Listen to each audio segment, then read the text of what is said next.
Baca Alkitab hari ini dari kitab 1 Samuel pasalnya yang kelima, tabut Tuhan di tanah orang Filistin. Sesudah orang Filistin merampas tabut Allah, maka mereka membawanya dari Eben Haezer ke Asdod. Orang Filistin mengambil tabut Allah itu, dibawanya masuk ke kuil Dagon dan diletakkannya di sisi Dagon. Ketika orang-orang Asdod bangun pagi-pagi pada keesokan harinya, tampaklah Dagon terjatuh dengan mukanya ke tanah di hadapan tabut Tuhan, lalu mereka mengambil Dagon dan mengembalikannya ke tempatnya. Tetapi ketika keesokan harinya mereka bangun pagi-pagi, tampaklah Dagon terjatuh dengan mukanya ke tanah di hadapan tabut Tuhan, tetapi kepala Dagon dan kedua belah tangannya terpenggal dan terpelanting ke ambang pintu, hanya badan Dagon itu yang masih tinggal. Itulah sebabnya para imam Dagon dan semua orang yang masuk ke dalam kuil Dagon tidak menginjak ambang pintu rumah Dagon yang di Asdod sampai hari ini. Tangan Tuhan menekan orang-orang Asdod itu dengan berat dan ia membingungkan mereka.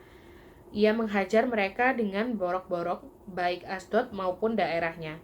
Ketika dilihat orang-orang Asdod bahwa demikian halnya, berkatalah mereka, Tabut Allah Israel tidak boleh tinggal pada kita, sebab tangannya keras melawan kita dan melawan Dagon Allah kita.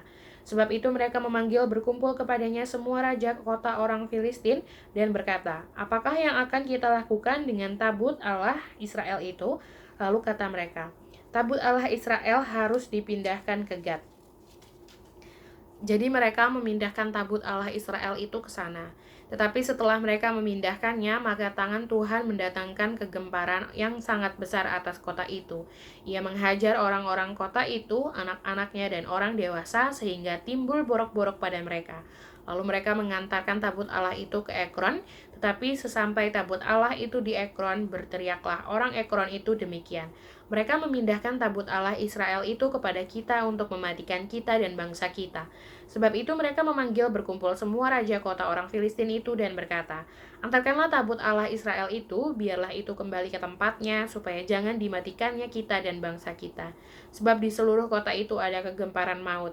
Tangan Allah menekan orang-orang di sana dengan sangat berat.